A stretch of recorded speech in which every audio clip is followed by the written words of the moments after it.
Hello, welcome to Nostu flavours. ഒരു simple and easy ഡെസേർട്ടാണ് ഇന്ന് നമ്മൾ ഉണ്ടാക്കാൻ പോകുന്നത്, പാൽ കേസരി.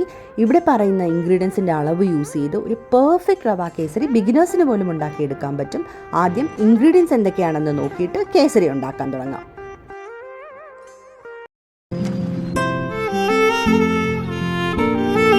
പാൻ അടുപ്പത്ത് വെച്ച് പാൻ ചൂടാവുമ്പോൾ അതിലോട്ട് 4 ടീസ്പൂൺ വെജിറ്റബിൾ ഓയിലും 1 ടീസ്പൂൺ നെയ്യും ഇട്ട് കൊടുക്കാം. കാഷ്യൂ നട്ട്സും കിസ്മിസും ഇട്ട് ഫ്രൈ ചെയ്ത് മാറ്റിവെക്കാം. കേസരി ഉണ്ടാക്കുമ്പോൾ വെജിറ്റബിൾ ഓയിൽ യൂസ് ചെയ്യുന്നത് ഒരു സോഫ്റ്റ് ആൻഡ് സ്മൂത്ത് ടെക്സ്ചർ കിട്ടാൻ വേണ്ടിയിട്ടാണ്. ഇനി ഇതിലോട്ട് 1/2 കപ്പ് റവ ചേർത്ത് 1 മിനിറ്റ് ഫ്രൈ ചെയ്തെടുക്കാം. ഇത് റോസ്റ്റഡ് റവയാണ്. റോസ്റ്റഡ് റവയല്ല യൂസ് ചെയ്യുന്നതെങ്കിൽ എക്സ്ട്രാ 1 മിനിറ്റ് കൂടി റോസ്റ്റ് ചെയ്തെടുക്കണം. റവയുടെ കളർ മാറാതെ ശ്രദ്ധിച്ചാൽ മതി. റോസ്റ്റ് ചെയ്ത റവ വേറൊരു പാത്രത്തിലോട്ട് മാറ്റാം.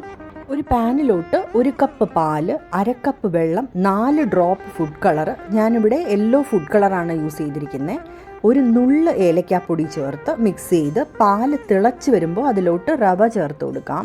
സ്റ്റൗ ലോ ഫ്ലെയിമിലാക്കിയിട്ട് വേണം റവ ചേർക്കാൻ.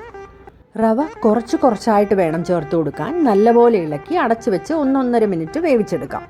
റവ നല്ലപോലെ വെന്ത് കിട്ടിയിട്ടുണ്ട്. ഇനി ഒന്ന് ഇളക്കി ഇതിലോട്ട് 1/2 കപ്പ് പഞ്ചസാരയും കൂടി ചേർത്ത് കൊടുക്കാം. പഞ്ചസാര അലിഞ്ഞു തുടങ്ങുമ്പോൾ ഒരു ലൂസ് കൺസിസ്റ്റൻസിയിലോട്ട് വരും. ചെറിയ ലംസൊക്കെ ഫോം ആവാനുള്ള ചാൻസ് ഉണ്ട്. തവിയുകൊണ്ട് നല്ലപോലെ ഒന്ന് അമർത്തി മിക്സ് ചെയ്തെടുത്താൽ മതി. റവയും പഞ്ചസാരയും ഒക്കെ നല്ലപോലെ മിക്സായി വന്നിട്ടുണ്ട്. ഇതിലോട്ട് 1/4 കപ്പ് നെയ്യ് ഒഴിച്ചു കൊടുക്കാം. ഇത് നല്ലപോലെ മിക്സ് ചെയ്തെടുക്കാം.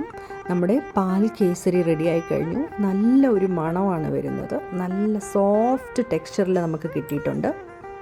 നിങ്ങൾക്ക് കാണാൻ പറ്റും, സ്പൂണിൽ നിന്ന് ഒഴുകിയാണ് ബോളിലോട്ട് വീഴുന്നത്. അത്രയ്ക്കും സോഫ്റ്റാണ് ഈ റവ കേസരി. സോഫ്റ്റ്നെസ് മാത്രമല്ല, നല്ല ടേസ്റ്റി കൂടിയാണിത്.